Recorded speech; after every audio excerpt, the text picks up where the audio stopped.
What's up, fam? This is Here on the Mic, and this is your top 5 plants to stay away from while healing.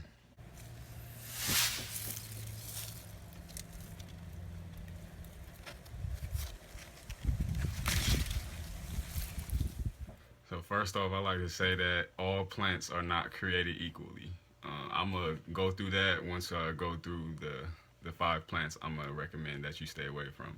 So, first, let's talk about pineapple. Number 5 on the list is pineapple, and it's a fruit. Yeah, people think it's good just because it's a fruit, but if you actually try to eat a whole pineapple or um, eat enough pineapple, you'll notice your mouth it starts to become irritated. Same with like something like a kiwi, but like pineapple is really acidic. I think it's probably the most acidic fruit off experience. I can't eat a whole pineapple by myself.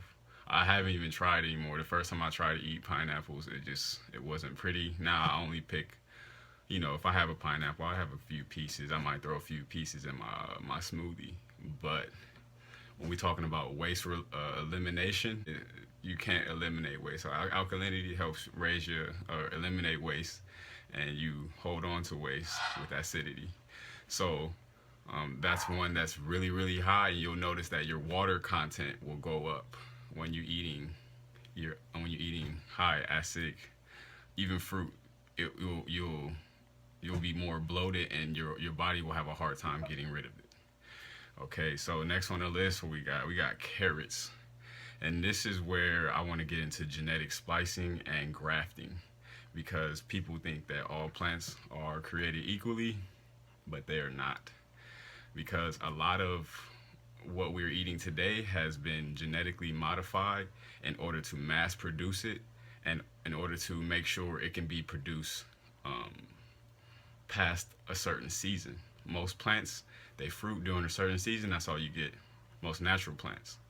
But what people in civilizations and when we get together, we want to maintain that feeling of comfort. So we genetically splice these organisms, all types of organisms. We don't just do this with plants. We do it with dogs. We do it with ourselves. Human beings are a product of that. We're not even fully natural. We've been genetically spliced. But as far as plants go, what happens when you do this?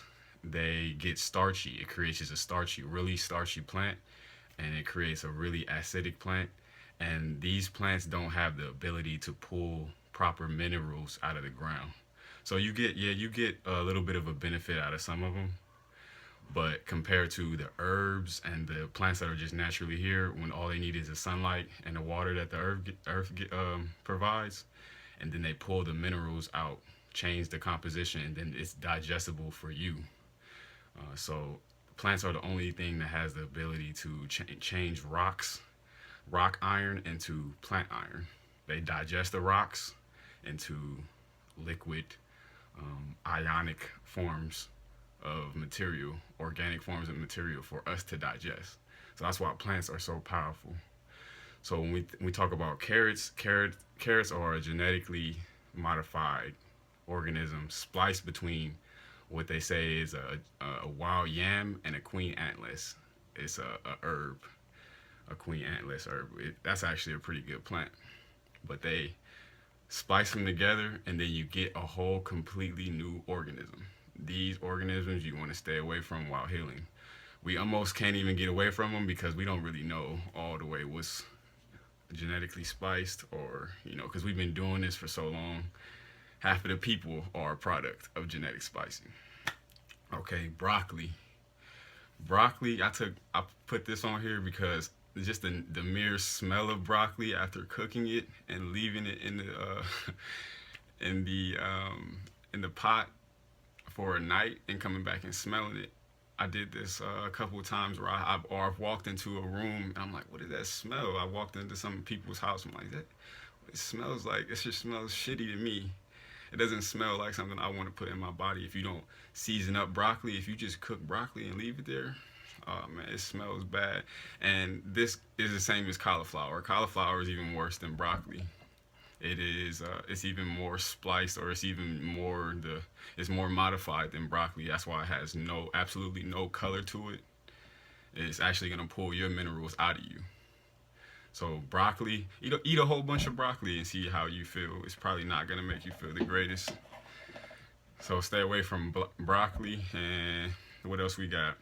And then potatoes. Potatoes, oh man, that's my problem right there. I had the biggest issue with starchy foods like potatoes. I was basically raised on potatoes after school. Once my mom taught me how to make French fries or homemade French fries on them every day after school, I was like, oh, I'm good. After school, I just go ahead, throw them in the pot, man. After I make my fries and go play. So potatoes, but they fluff you up. They fluff you up. If you eat a lot of potato, it's actually hard to get more cut too when you're working out. You see, I looked at my dad's face in these pictures. Now he used to eat a lot of potatoes. He still does, real starchy foods, and you can see the inflammation in his face.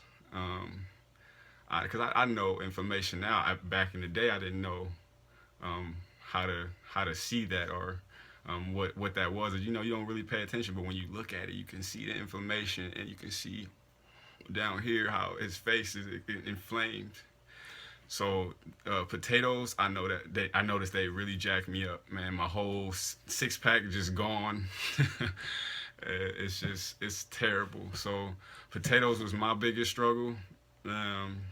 Still have problems with starchy foods. So that's the number what's that, number 4 or number 2 on the list. And the last one is probably the most deadly, and it's sneaky. It's not just it's hidden in the foods. You're gonna have to look at the containers made, because most people don't just eat soy by itself.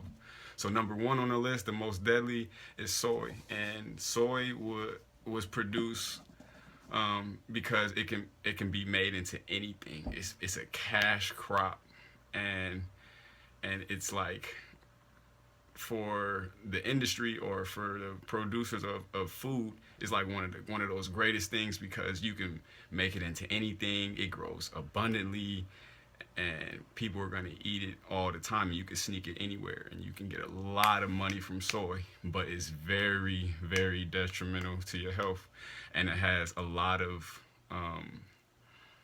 product. It has a lot of things in it that mock estrogen in the body.